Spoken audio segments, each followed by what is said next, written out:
नाथ सा दाता कोई नहीं, मेरे रसूल पाक जैसा कोई नहीं, यानी रसूल पाक जैसा कोई नहीं। मुख्तार कायनात सा दाता कोई नहीं, मेरे रसूल पाक जैसा कोई नहीं, यानी रसूल पाक जैसा कोई नहीं। जिस वक्त चाँद चेहरा हुजूर का देखते ही हो गया सैदा हुजूर का, कहने लगा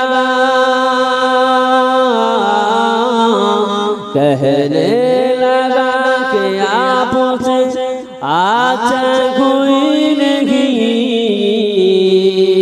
मेरे रसूल पाक जैसा कोई नहीं, यानी रसूल पाक जैसा कोई नहीं। मुख्तार कायनात सा दाता कोई नहीं, मेरे रसूल पाक जैसा कोई नहीं, यानी रसूल पाक जैसा कोई नहीं। जिन मांगिन मेरे आका ने सोली को भर दिया, मांगता है जो मांगी सुल्तान कर दिया। जिन मांगिन मेरे आका ने सोली को भर दिया, मांगता है जो मांगी सुल्तान कर दिया। खाली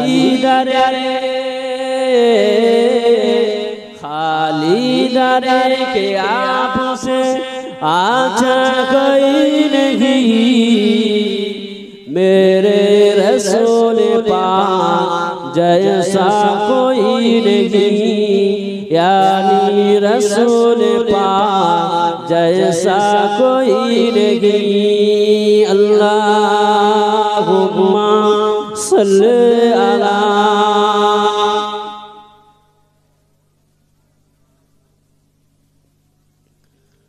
व अला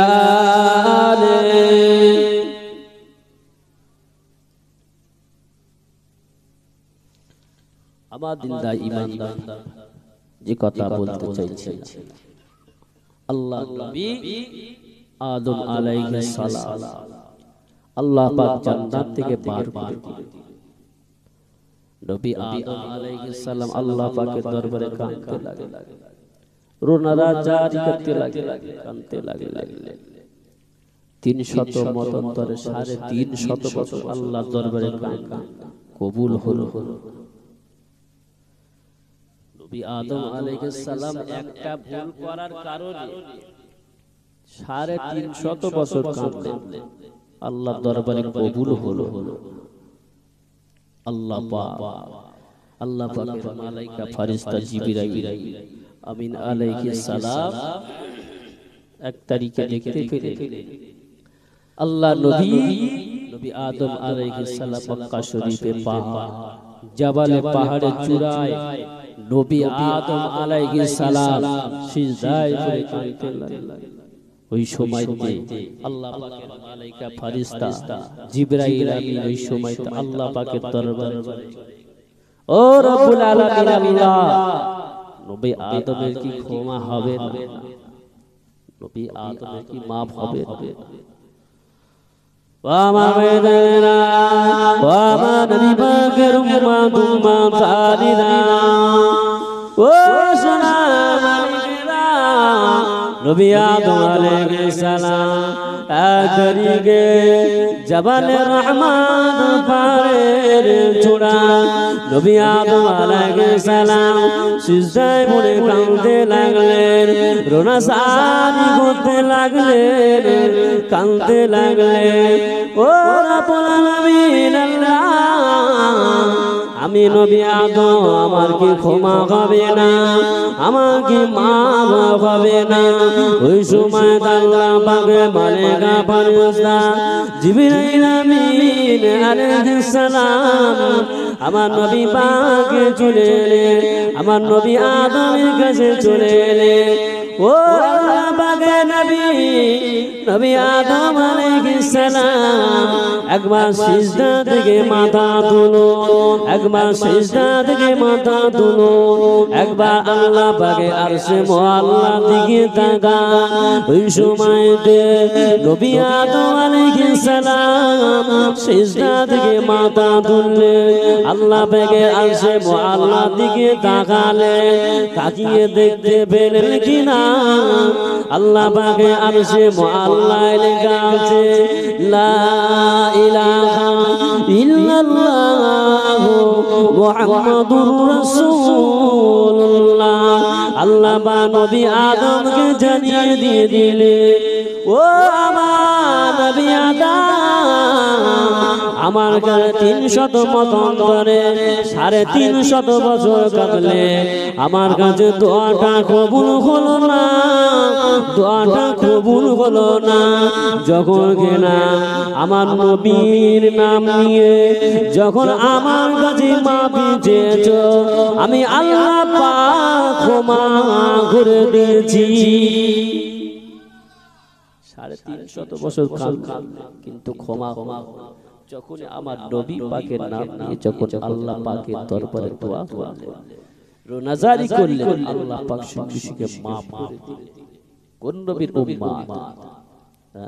অন্য নবীরা লালায়িত করেছিলেন, আল্লাহ দরবারে আরজি করেছিলেন, আল্লাহ আমাদের নবী না পয়গম্বর না করে যদি আখিরি জামানার নবীর উম্মত করে পাঠাতেন, আমরা সৌভাগ্যবান হতাম। আমাদের বড় খুশনসিব আমরা কোন নবীর উম্মত? নবী আদম আলাইহিস সালাম আল্লাহ ক্ষমা করে দিলেন। শুধু ক্ষমা করলেন না, ওয়াজালতু লাকা আম্বিয়া, আল্লাহ বললেন এ নবী আদম, আমি আল্লাহ পাক তোমাকে ক্ষমা করলাম, শুধু তাই নয়, আমি আল্লাহ পাক তোমাকে আম্বিয়া বানিয়ে দিয়ে দিলাম। শুধু ক্ষমা না, দুনিয়া জমিনে মানুষকে ধোঁকা দিতে লাগে। কিয়ামতের ময়দানে কঠিন হাসরের দিনে জান্নাত জাহান্নামের ফয়সালা হয়ে যাবে, একবার জাহান্নামের ঘোষণা হয়ে যাবে। এ মালায়েকা ফেরেশতারা, এই বান্দাকে জাহান্নামায় নিয়ে যাও, একে জাহান্নামায় নিয়ে যাও। আল্লাহর বান্দা ওই সময় বলবে, আল্লাহ আমাকে জাহান্নামে তো দেবে, তবে আপনার জান্নাতটা কেমন একটু দেখব, একটু দেখার ইচ্ছা শখ, একটু কি দেখাবেন? আল্লাহ বলবেন, ও আমার মালায়েকা ফেরেশতা, এই বান্দাকে একটু আমার জান্নাতটা দেখাও। বান্দা ওই জান্নাতের চৌকাঠের সম্মুখে দাঁড়িয়ে জান্নাতের নিয়ামত দেখতে থাকবে, জান্নাতের কত সুন্দর সাজসজ্জা দেখতে থাকবে, নিয়ামত দেখতে থাকবে। আল্লাহকে বলবে, আল্লাহ বাইরে থেকে দেখতে পাওয়া যায়, একটু জান্নাতের ভিতরে ঢুকতে দিলে ভালো হতো। ওই সময়তে আল্লাহর বান্দা, আল্লাহ বললেন, আমার মালায়েকা ফেরেশতারা আমার বান্দাকে একটু জান্নাতের ভিতরে ঢুকতে দাও। বান্দা ওই সময়তে জান্নাতের ভিতরে ঢোকার সঙ্গে